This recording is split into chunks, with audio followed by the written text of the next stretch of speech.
Assalamualaikum warahmatullahi wabarakatuh. Perkenalkan, kami dari kelompok 7 dengan saya sendiri, Yohanes Putra Pradana Muadae dengan NIM 2405 3560 4155 dan rekan saya. Saya Muhammad Difol Fajri dengan NIM 24053560737. Jadi baik, pada kesempatan kali ini kami akan melakukan sesi diskusi kelompok yaitu belajar mandiri dengan AI menggunakan ChatGPT, dengan topik utamanya itu mengenai klasifikasi evaluasi atau evaluation classification. Nah, untuk topik atau keyword-keywordnya sendiri ini kami pilih berdasarkan dari pertemuan kemarin PPT itu sendiri. Nah, langsung saja kita masuk ke Oh, promnya untuk melakukan sesi ya, diskusi. langsung saja kita mulai. Di sini kami ada 10 keyword, yaitu ada rapid minor, terus sampai ke. Ini dong, informasi. Jadi ada studi kasusnya ya dalam sesi diskusi kali ini.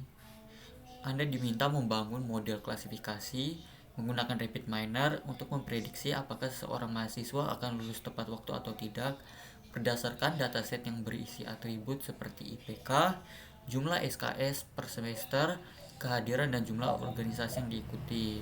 Anda memutuskan menggunakan algoritma klasifikasi dan ingin memastikan model memiliki performa baik dan dapat digeneralisasikan. Oke, dari studi kasusnya ini ada beberapa keyword ya seperti atribut. Atribut itu seperti kolom kalau dalam dataset itu. Nah, kolomnya itu yang berguna untuk sesuai dari dataset itu sendiri. Kayak misalnya ada kolom IPK-nya, ada kolom jumlah SKS per semester, kolom kehadiran dan kolom jumlah organisasi yang diikuti. Oke, untuk pertanyaan sendiri ya, jelaskan secara runtut dan konseptual bagaimana Anda akan membangun dan mengevaluasi model tersebut di Rapid Miner dengan menjawab poin-poin berikut. Yang pertama, jelaskan perbedaan dan fungsi training data dan tes data serta mengapa keduanya harus dipisahkan. Hmm. Apakah nomor satu ini mau dijawab teman saya atau saya? Karena ini masih nomor Lanjut satu dulu, sih, Pak. gampang sih. Siapa? Saya saja ya. Oke. Ya, Perbedaan dan fungsi training data dan tes data serta mengapa keduanya harus dipisahkan. Nah, untuk training data sendiri ini seperti yang sudah kita mention sebelumnya ya, kalau machine learning itu dia akan belajar dari data-data sebelumnya, apalagi dia ini klasifikasi gitu kan, belajar dari data-data historik. Nah, training data ini kita itu melatih mesin itu untuk belajar supaya dia itu pintar dan bisa menjawab pertanyaan kita nantinya, seperti itu untuk training data. Nah, untuk tes datanya sendiri itu kan setelah kita melakukan atau mentraining si training si mesin ini, kita itu harus melakukan tes supaya kita tahu mengenai akurasi jawaban yang diberi si mesin ini nih sudah benar atau masih salah, seperti itu. Supaya uh, tes data ini perlu gitu, supaya kalau misalnya di training data ini masih ada yang salah jawabannya, outputnya kadang masih ngawur, mesinnya belum pintar, kita akan melakukan training data berulang gitu sampai di saat tes datanya ini sudah menghasilkan output yang baik, maka ya mesinnya sudah pintar. Serta lalu ada ini pertanyaan juga tuh, serta mengapa keduanya harus dipisahkan. Nah, kita harus memisahkan antara training data dan tes data karena dia itu sifatnya dari linear ya, dari training data maka ke tes data. Training itu yang perlu untuk mengajari si mesin, dan tes data itu untuk melatih si mesin. Jadi itu harus dipisah. Kita tidak bisa menyatukan antara melatih dan menguji, seperti itu untuk nomor satunya. Dan nomor dua yang mungkin dilanjutkan oleh teman saya. oke, bentar. Saya baca dulu ya. Yang pertama, saya seorang mahasiswa kalau setelah terlihat jelaskan apa yang dimaksud penuh split validation method, bagaimana cara kerjanya, dan dalam kondisi apa metode ini metode ini optimal. Jadi mungkin mikrofonnya bisa dibesarkan atau suaranya bisa dibesarkan ya, Oh iya, soalnya Soalnya Oke, suaranya kecil. jadi untuk menjawab yang pertama itu, apa yang dimaksud dengan validation method? Jadi, validation method itu adalah teknik yang digunakan untuk mengevaluasi kinerja model klasifikasi dengan cara membagi dataset menjadi bagian data latih dan data uji, sehingga dapat mengukur kemampuan model dalam mengeneralisasi pola ke data baru. Maksudnya ke data baru yang belum dilihat gitu. Nah, cara kerjanya itu jadi dataset itu dibagi menjadi dua atau lebih bagian. Bagian pertama itu digunakan untuk melatih model yang disebut training set.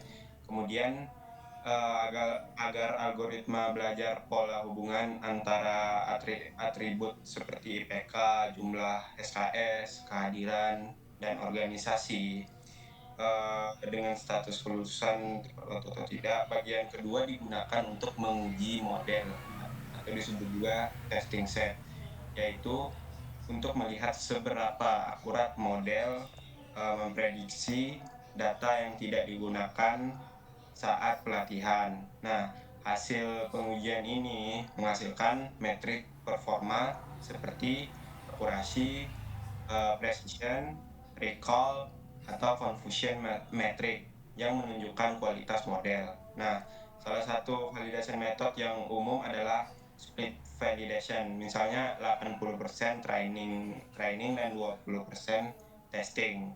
Dan cross validation, misalnya 10 fold cross validation di mana data dibagi menjadi 10 bagian dan model diuji secara bergantian agar hasil evaluasi lebih stabil.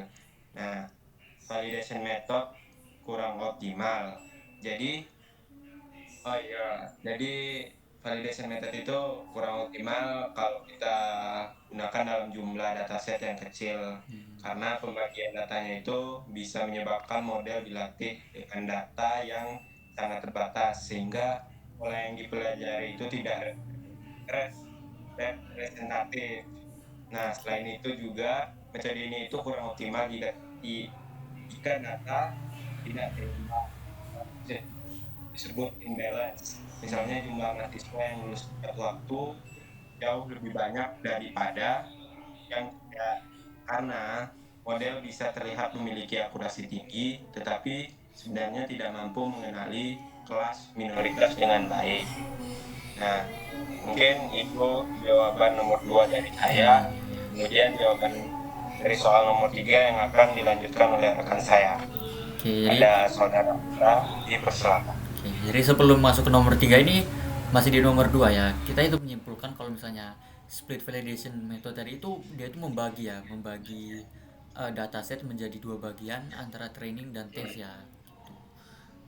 Berarti kalau misalnya 80-20 gitu dengan dataset yang kecil, misalnya dari studi kasus tadi nih, studi kasusnya kan tentang memprediksi apakah seseorang mahasiswa akan lulus nih, misalnya datasetnya itu cuma 100, itu berarti tidak bagus ya menggunakan split validation method, karena eh, mesinnya itu akan terbatas dalam datasetnya, dia akan terbatas dalam belajar dan terbatas dalam menguji, seperti itu ya. Oke, kita lanjut ke nomor 3 nih. Nomor 3, jelaskan bagaimana cross validation bekerja di RapidMiner dan mengapa metode ini lebih baik dibanding split method dalam banyak kasus. Cross validation tadi itu dimension ya teman saya tadi. Selain split validation, berarti sama-sama ini ya, sama-sama metode seperti itu. Cross validation, RapidMiner. Oke. RapidMiner sendiri ini software ya, software untuk melakukan data mining yang diajarkan Pak Utomo kemarin itu. Untuk yang kemarin itu kan kita belajar bagaimana klasifikasi menggunakan RapidMiner ya, softwarenya ini dengan beberapa metode. Nah, salah satu metodenya itu cross validation. Cross validation. Oke. Cross validation bekerja di RapidMiner dibandingkan split method.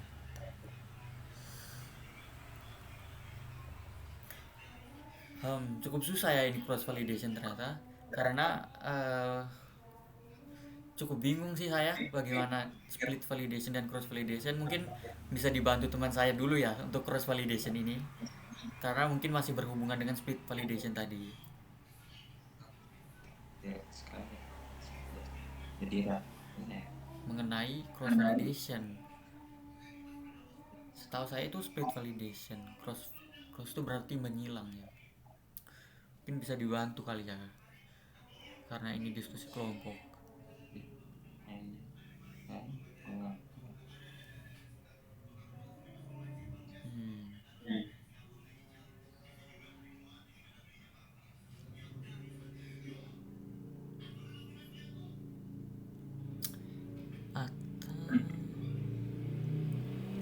Atau mungkin bisa jawab nomor 5 dulu ya saya.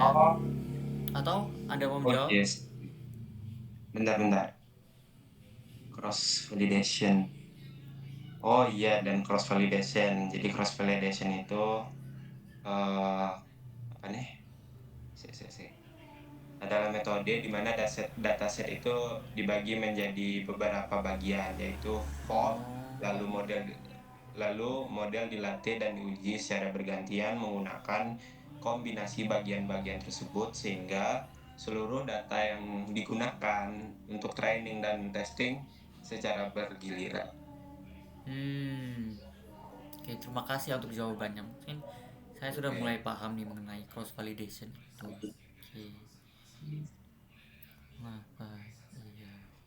Oh, berarti mengapa dia tuh lebih baik daripada split method ya? Mungkin karena Hmm. eh, dari penjelasan teman saya itu ya, menurut saya itu eh, mengenai cross validation lebih baik dari split validation, karena kalau split itu dia tuh mentah-mentah mau bagi dua saja langsung. Kayak misal dari 100 Ya, data, dia tuh bagi 80 langsung, 20 data untuk training dan 20 data untuk testing gitu. Kalau dengan cross validation ini kan dia itu kan tadi memecah bagian-bagian ya, seperti itu ya kata teman iya, saya. Nah, dengan itu kan berarti ada beberapa dataset yang kebagian untuk menjadi data testing semuanya seperti itu. Jadi dia tuh lebih baik lah ya. Jadi untuk itu ya. Seperti itu untuk nomor tiganya. Berarti nomor 4 nih. Karena teman saya sudah membantu nomor 3, berarti saya bisa pilih ya untuk nomor 5 kali ya untuk menjawab iya nomor nomor 5. 5. Nomor 4 saya. Nomor 5 nih, jelaskan apa yang dimaksud dengan overfitting. Enggak, Bagaimana? nomor 4 dulu. Kenapa? Enggak, nomor 4 dulu, Bu. Oh, saya bisanya nomor 5 dulu ya, atau nomor 4 Anda Oke, seperti itu. oke, oke. Oke. Saya atau Anda nih sebenarnya. Nomor 4. Oh, oke. Ini lanjut nomor 4 kan? Ya, bisa. Oke, Bebas. Yang ya bisa-bisa saya aja. saja. Oke, jelaskan konsep bootstrapping, cara kerjanya, dan kapan metode ini lebih menguntungkan dibanding cross validation. Oke. Jadi, bootstrapping Bootstrapping adalah metode validasi yang digunakan untuk mengevaluasi performa model dengan cara mengambil data secara acak dengan pengembalian. Maksudnya itu bisa disebut sampling with replacement dari dataset asli. Lalu dataset yang apa nih yang diacak tadi itu dilatih dan diuji dengan model pada berbagai sampel. Nah, kemudian cara kerjanya. Nah, yang pertama itu dataset asli yang berisi N data diambil sampel baru berukuran N secara acak dengan pengembalian. Artinya satu data bisa terpilih lebih dari sekali dan beberapa data mungkin tidak terpilih sama sekali. Kemudian yang kedua, sampel yang dipilih itu disebut bootstrap sample dan digunakan sebagai training set untuk melatih model klasifikasi. Kemudian yang ketiga, data yang tidak terpilih dalam bootstrap sampel disebut out of box, jadi OOB. Nah, dan digunakan testing untuk menguji model. Lalu yang keempat, proses ini tuh diulang berkali-kali, misalnya 50 atau 100 kali. Dan hasil performa model ini itu dilakukan estimasi performa yang stabil. Nah, itu bagaimana cara kerjanya dan kapan metode ini lebih menguntungkan dibanding cross validation. Nah, jadi metode bootstrapping lebih menguntungkan dibanding cross validation ketika jumlah dataset kecil, karena bootstrapping memungkinkan model tetap dilatih dengan jumlah data yang mendekati ukuran dataset di setiap iterasi. Pada cross validation, sebagian data itu tidak selalu dipisahkan sebagai testing dan tidak digunakan untuk training pada iterasi tersebut. Nah, sehingga jumlah data training itu lebih sedikit. Selain itu, bootstrapping juga lebih baik ketika ingin mengukur stabilitas dan variasi performa model, eh, karena metode ini menghasilkan banyak variasi sampel training yang berbeda. Hal ini itu maksudnya membantu memahami seberapa sensitif model terhadap perubahan data dan seberapa baik model dapat digeneralisasikan. Nah, mungkin itu yang terakhir tadi, kenapa bootstrapping lebih menguntungkan dibandingkan cross validation. Sekarang lanjut ke soal nomor 5 yang akan dipimpin atau dijawab oleh saudara Putra. Silakan. Oke, jadi nomor 5 ya. Jelaskan apa yang dimaksud dengan overfitting, bagaimana overfitting bisa terjadi dalam proses training, dan bagaimana validation method membantu mendeteksinya.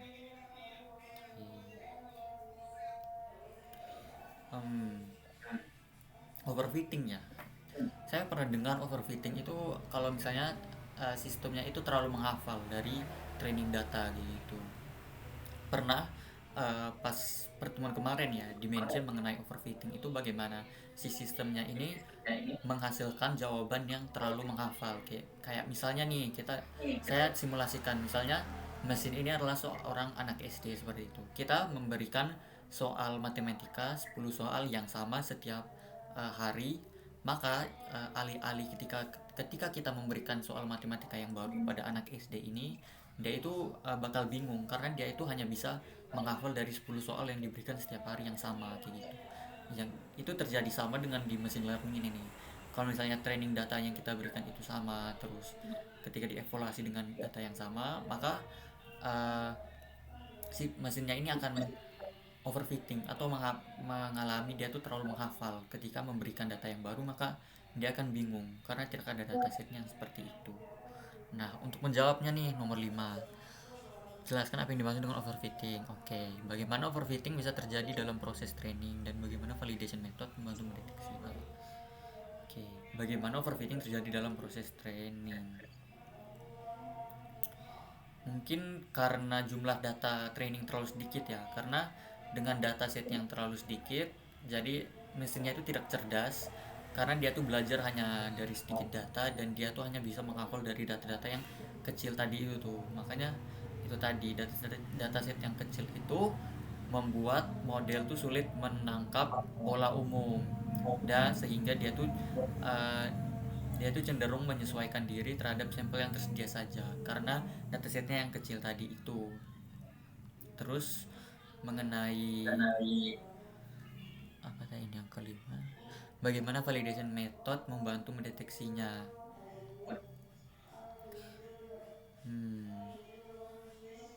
Validation method membantu mendeteksinya. Jadi mungkin dengan adanya validation method ini dia itu bisa mengevaluasi mesinnya ini dia itu overfitting atau tidak kayak gitu. Kita kan tahu tadi tuh kalau misalnya mesinnya yang terlalu menghafal jawaban itu kan akan merugikan aspek prediksi kedepannya. Jadi dengan adanya validation method ini kita dapat mengevaluasi jawaban dari si mesin ini apakah jawabannya ini sudah sesuai dynamic atau dia tuh hanya kesannya menghafal dari data-data sebelumnya seperti itu. Untuk nomor 5 mungkin bisa dilanjutkan dengan nomor 6 oleh teman saya. Oke. Nomor 6. Setelah model diuji, Anda mendapatkan hasil berupa confusion matrix. Jelaskan arti TP, TN, FP, FM. Bagaimana confusion matrix digunakan untuk mengevaluasi model. Nah, sebelumnya confusion metric belum dimention ya tadi. Oh iya, belum sama sekali belum dimention. Jadi baiknya saya jelaskan dulu. Jadi confusion metric adalah tabel yang digunakan untuk membandingkan hasil prediksi model dengan kondisi sebenarnya, sehingga dapat diketahui jenis kesalahan dan ketepatan model klasifikasi. Nah, misalnya itu kasus prediksi mahasiswa lulus tepat waktu itu positif atau tidak, itu negatif. Oke. Kemudian lanjut ke arti TP, TN, FP, FN. Ya, yes, itu ya. Yang pertama itu TP. Jadi TP itu adalah jumlah data yang diprediksi positif dan memang benar-benar positif. Contoh, misalnya model memprediksi mahasiswa lulus tepat waktu dan kenyataannya itu emang lulus tepat waktu. Artinya itu model benar-benar mengenali apa ya, dia itu benar dalam bentuk positif. Nah, kemudian true negatif. TN itu disebut true negatif. Jadi TN itu adalah jumlah data yang diprediksi negatif dan memang benar-benar negatif. Benar-benar negatif. Jadi contohnya model itu memprediksi mahasiswa yang tidak lulus tepat waktu dan kenyataannya memang tidak lulus tepat waktu. Ya, artinya model ini benar-benar apa ya, artinya model benar dalam mengenali kelas negatif. Ya, itu kebalikan dari TP tadi ya. Kemudian ada false positif, FB. Jadi FB itu adalah jumlah data yang diprediksi positif tapi sebenarnya negatif. Enggak guys, jadi contohnya itu model memprediksi mahasiswa lulus tepat waktu, tetapi sebenarnya yaitu tidak tepat waktu. Ini disebut kesalahan IP, yaitu model terlalu optimis. Ya, gitu ya.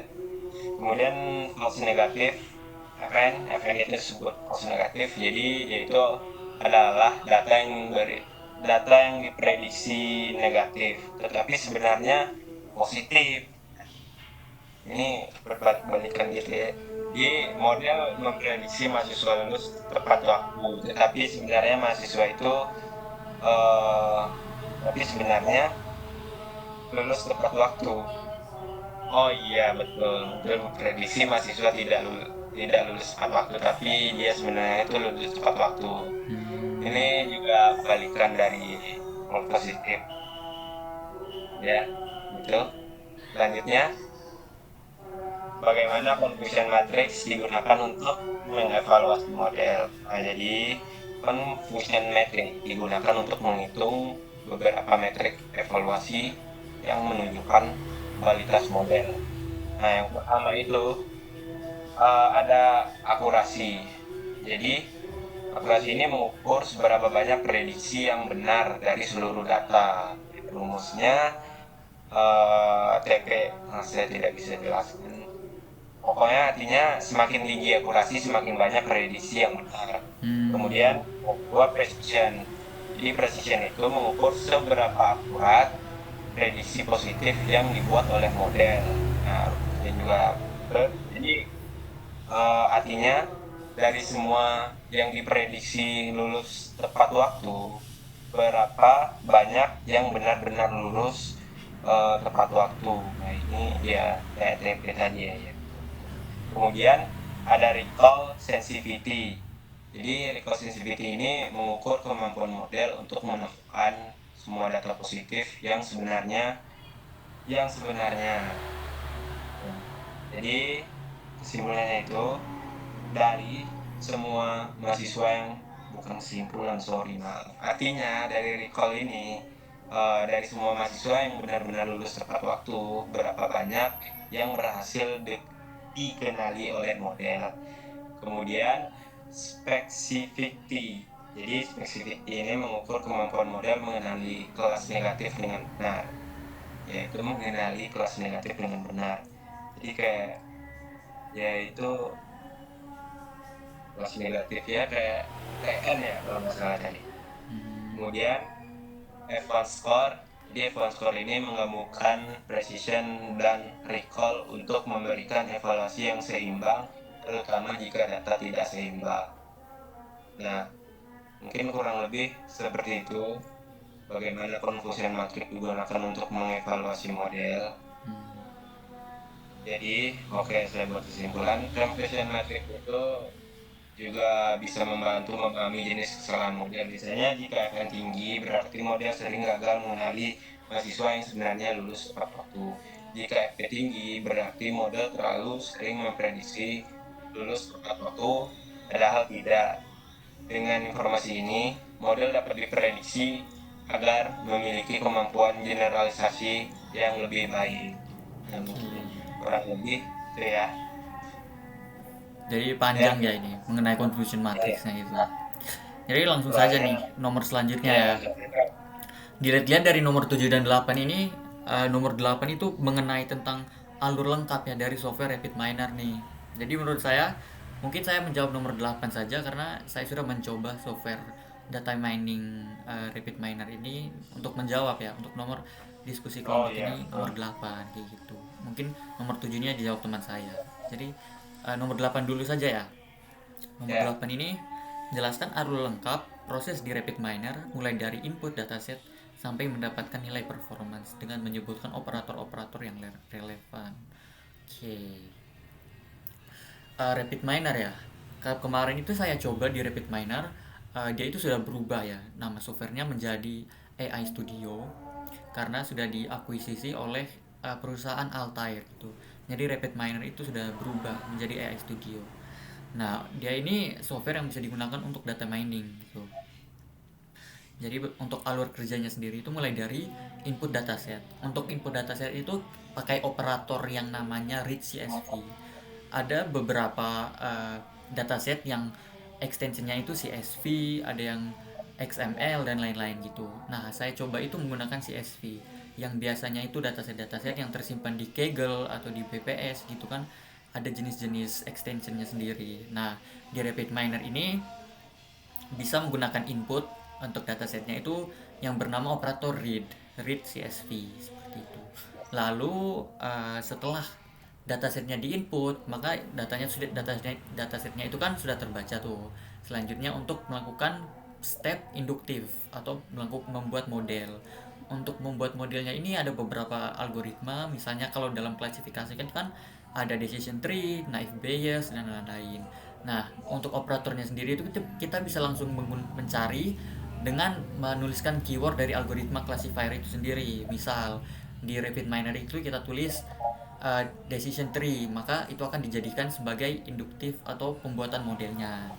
Nah, setelah melakukan model, ya tentunya kita perlu untuk melakukan testing. Untuk testingnya sendiri itu nama operatornya apa ya? Saya lupa. Untuk melakukan testing, setahu saya mungkin ya untuk mencari operator testing untuk mencoba mesin learningnya itu mungkin namanya test data ya kalau tidak salah, untuk melakukan pengujian mengenai output dari model yang sudah kita buat tadi untuk operatornya. Nah, terakhir operator performance untuk melihat salah satu hal sederhana seperti akurasi nih, akurasi dari mesin learning yang kita buat itu akurasinya sudah sesuai atau belum, seperti itu. Nah, untuk performance-nya sendiri ya, kalau untuk nama operatornya itu saya ingat performance dalam kurung classification seperti itu. Untuk jenis jenis data mining klasifikasi itu ada namanya operator performance classification. Nah, itu tinggal diurut-urutin aja tuh tadi, tinggal diurut-urutin hingga ke titik bagian kanan yang namanya result untuk melihat outputnya tuh dari si machine learning. Seperti itu ya untuk alur kerja lengkapnya dari RapidMiner. Dan terakhir ini nomor 7 ya, mungkin akan dijawab oleh teman saya. Oke, jelaskan apa yang dimaksud dengan performance classification di RapidMiner serta metrik apa saja yang biasanya digunakan dan apa masing-masing metrik tersebut. Performance RapidMiner. Oke, performance di RapidMiner adalah operator yang digunakan untuk mengukur dan mengevaluasi kinerja model klasifikasi dengan membandingkan hasil prediksi model dengan label sebenarnya melalui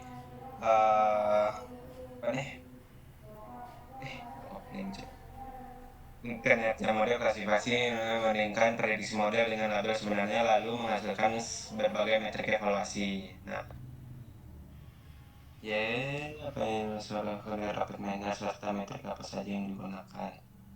Nah, jadi metrik apa saja yang biasa digunakan? Yang pertama itu, kok sama ya kayak tadi. Yang pertama itu ada akurasi. Ya saya sudah menjelaskan tadi, menunjukkan. Oh iya.